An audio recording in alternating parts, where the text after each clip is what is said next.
Imagine a world where virtual blends with real, where when you're entering your office or your home, a new reality deploys before your eyes. Imagine a world where it's not about Internet of Things, but Internet of People. This is really the opportunity that is lying ahead of us. There are many definitions of what the Internet of Things is. At the end of the day, it's about objects that are connected to other objects or servers or cloud services. So today on Earth, depending on who you ask, there will be around 25 billion of smart objects. The forecast is that this number will become 50 billion in 2020. For many years, an object, a car, a watch, a PC, was relatively disconnected from the direct environment in which it was operating. Now, little sensors, little actuators are embedded in these objects. Then suddenly, the objects has eyes and ears, and the objects start to sense what's going on around it, start to smell, start to look at the weather, start to take the temperature, and based on that, will adapt its behavior. That's what we call ambient technology. The Internet of Things is already here. So those of us who have smartphones are already carrying GPS monitors. Those of us who have fitness bands are already doing lots of personal sensing of our own skin, breathing, movement. So these things are already here. And the fact that they're not really perceptible is also part of their power. The time is really now for the Internet of Things and has been accelerating since 2010 because probably two things. The first thing is the economic affordability of it. Mass consumer technologies available in every smartphone. The second thing, obviously, is natural user interface revolution. Voice, touch, obviously, but gestures as well, and your body becomes the interface. This combination of natural user interface and ambient intelligence machines. But then the question becomes, what is the exact role that human beings are going to play into that? So far, all of these objects explicitly asked you, do you want me to do that for you?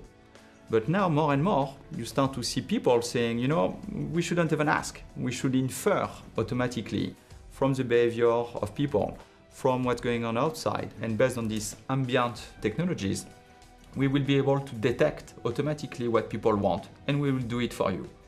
And when you look at that from a geeky standpoint, you say, wow, cool. But as a citizen, you are like, who is going to take the decision to do that for me? And that's an ethical discussion to have.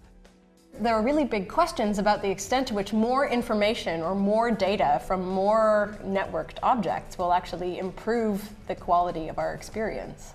The risk of collecting absolutely everything is, of course, then you have things that you didn't intend to collect. And there are risks to personal privacy and to security as well. But I also think that we may not be able as individuals to effectively judge these risks. Who is going to actually own my information? To whom will they be accountable? And how will that accountability be managed when much of this technology is proprietary? The Internet of Things starts to blend domains that were very separated. The deep integration between products, nature, and life is inevitable. So what does it mean in terms of engineering? It means that when you invent and when you innovate, you need to think about the physical dimension of the product, the logical dimension of the product, and the functional dimension of the product. It means that you will have mechanical and software and electronics all blended together. So what we do at Dassault Systèmes is to help companies invent this new class of experiences, this new class of smart connected objects. The Internet of Things will also be the Internet of virtual things. We're really entering this world where we're projecting holograms on top of real reality. That means that for an architect or for a doctor, for instance, the ability to manipulate virtual objects and to interact with reality, this is completely opening new ways of working, thinking, living. Humans are really bad at perceiving complex phenomena.